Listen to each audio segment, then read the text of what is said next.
در مؤسسه تحصیلات میانه عمومی رقم 12 ناحیه فرخور معلمان تربیت جسمانی با آمادگی دفاع حربی نتیجه های به دست آورده این بخش را بخشیده به سال جوانان جانباز نمودند. در مؤسسه های تحصیلات میانه عمومی ناحیه 179 نفر معلمان تربیت جسمانی، از آنها 58 نفر معلمان آمادگی دفاع حربی کار میکنند. نتیجه جنبست سال نشان داد که جوانان و نورسان ناحیه در مسابقه های جمهوری و بین المللی اشتراک نموده نظر به سال گذشته نتیجه های خوب به دست آوردند.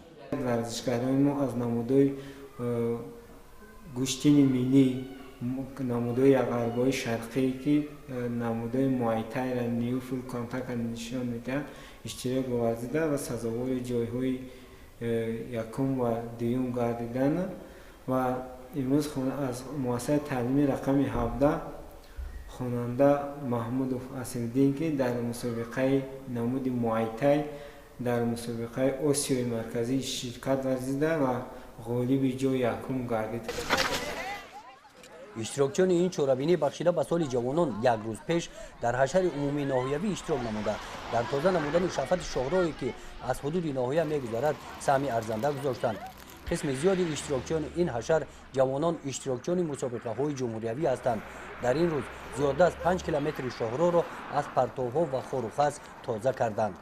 امروز ما جوانان تصمیم گرفتیم که با همین شاهراهی که ناحیه فرخور است ما آن را باید تازه کنیم، به اتمام رسانیم. همین با دست قطع برادر یعنی خلق مهنت دستی قطع کردن، عربه قطع کشیده برآورده بودن، بیروندا پاتفتن.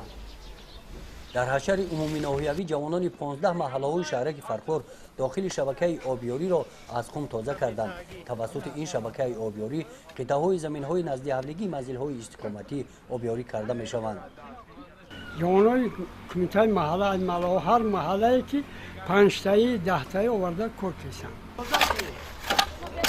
با اقدام مقامات اجرایی حاکمیت دولتی ناحیه با اشتراک جوانان همین گونه حشرها در دیگر جماعت‌های دهات شده گذاشتند. مقصد اساسی از برگزاری چنین چهاربینی پیش از همه جلب جوانان به کارهای سازندگی و بنیادکاری و سهمگذاری خود جوانان در کارهای آبادانی و بنیادکاری میباشد.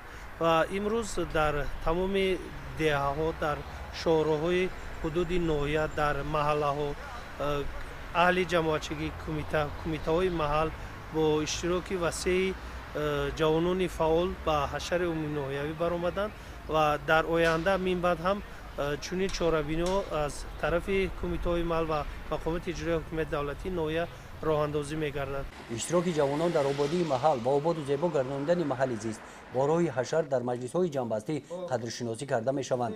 در مجلس جنبستی معلمان تربیت جسمانی معرفچیان ناحیه، غالبان مسابقه‌های بین المللی و اشتراکچیان فعال حشر عمومی ناحیوی بخشیده به سال جوانان با تحفه‌های خاطروی و افتخارنامه‌های مقامات اجرایی حکومت دولتی ناحیه قدر کرده شدند. گزارش خواجه نظری خدای نظر ظهوروف از ناحیه فرخور برای برنامه اطلاعاتی تحلیلی جنبستی هفته.